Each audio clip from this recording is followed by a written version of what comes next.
You want the Savage take on AEW Dynamite last night? It gets a thumbs up from me. Dynamite delivered. There were some fun matches. I would have preferred to see the Darby Allin Jay Lethal match have a clean finish, but that fake setup, I felt bad for Carter. He didn't get a pop at all. There wasn't even crickets, just like they said on Busted Open. It was brutal. But then Jeff Jarrett did make up for that. All the naysayers that say they didn't appreciate Jeff Jarrett's career, this, that, I don't know what to tell you. The guy's always been entertaining, and he always did what he was told. He was a good worker, made a lot of friends, and he has a legacy in the business. He is a 12-time world champion. And right now, AEW's been lacking that authority figure. We haven't had a commissioner. We haven't had a president. We haven't had, any kind of, authority figure under Tony Khan to keep the wrestlers in line. I think Jeff Jarrett could be that guy. He's great for ratings. He's great for TV. He knows how to cut a promo. He has history with almost everybody in the wrestling world in some way or another.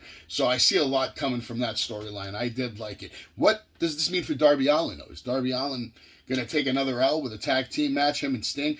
I mean, I guess Jeff Jarrett's here to do the job. Jay Lethal here to do the job. There's just a lot of great wrestlers that are going to have to take losses in order to make these storylines progress, and that's just the way the business goes. I want to talk about Malachi Black last night. That vignette was incredible. It was more creepy than anything WWE did on Halloween, and they dropped the ball there. They should have had more of a spooky kind of night. They didn't. But AEW took full advantage of this Malachi Black return, the rebirth. Great idea, great vignette, well done. But if it leads to another meaningless match or another meaningless feud with other wrestlers that we're not invested in, I'm going to be pretty upset. Malachi Black deserves better than that. I know you're not going to make him champion immediately, but he deserves to be taking people out. For Christ's sakes, he did beat Cody Rhodes. He beat a lot of people. Black Mass, incredible body of work on NXT. If you're not familiar with Malachi Black, go look up all his bangers from NXT. There are a lot of them. So I hope they treat this storyline with the respect that it deserves. And I'm willing to be patient and see where it goes.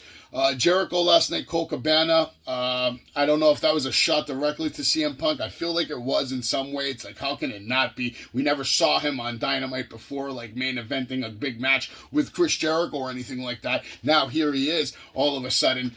But they did mention CM Punk's name last night, so it's very interesting. A lot going on. We're going to be talking about it, I'm sure, for weeks to come. Who knows what's going to happen. The match itself started off pretty good. Colt Cabana doing his thing, but it went from hot to, that mess up at the top rope was scary to look at. It's always scary when you see one of your favorites almost get injured, almost get hurt. Thank God he has good help out there. They caught him. They saved the day. Match went on. Colt Cabana ends up taking the loss because Chris Jericho is the Ocho. He ain't going to lose.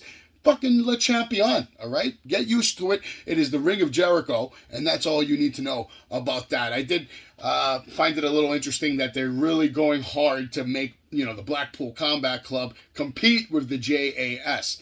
I want to know what you guys think. Who do you think wins that feud? What's the point of the feud? Is that feud set up to destroy the Blackpool Combat Club? Because that's the only angle I could see where it's going to go. There's a lot of dissension there in between Bryan Danielson and Wheeler Yuta. William Regal's involved. MJF is part of the William Regal dynamic. Now there's a lot going on with this. Moxley's fighting MJF. A lot to take in. The biggest disappointment for me for the night was that we didn't get to see MJF. He's a few weeks away from his championship match, and I think it is pivotal that he makes an appearance as much as he can to really hype this event up, build up the buy rate, get people interested, get people talking. If you can't be on the show live, cut a vignette. Call in from your phone. Something. MJF should have been a part of the show last night, considering he is by far the biggest star you have right now. All right? Let's be honest. He's the biggest star you have right now. I want to give a shout out to Brian Cage. Very impressive last night. I know you don't need to do all these crazy moves, the 619s, the super kicks, the drop kicks over the top rope, but goddamn, boy, you make them look fucking easy. You make them look good. Keep it up. I'm sorry you had to take that loss to Samoa Joe, but Joe is Joe. Good match, good big man match. Overall, AEW actually entertained me. I appreciated Britt Baker, pretty much walking out of the interview, pulling up Brock. Not bad. Jamie Hayter's going to win that match against Toni Storm. We all know that. I think it's time. She's over. The fans they want it to happen. So I have a few questions for the nation out there today, okay? Because this video is specifically only for the Facebook Busted open group. And I want to know, A, who's a better cowboy, JBL or Jeff Jarrett?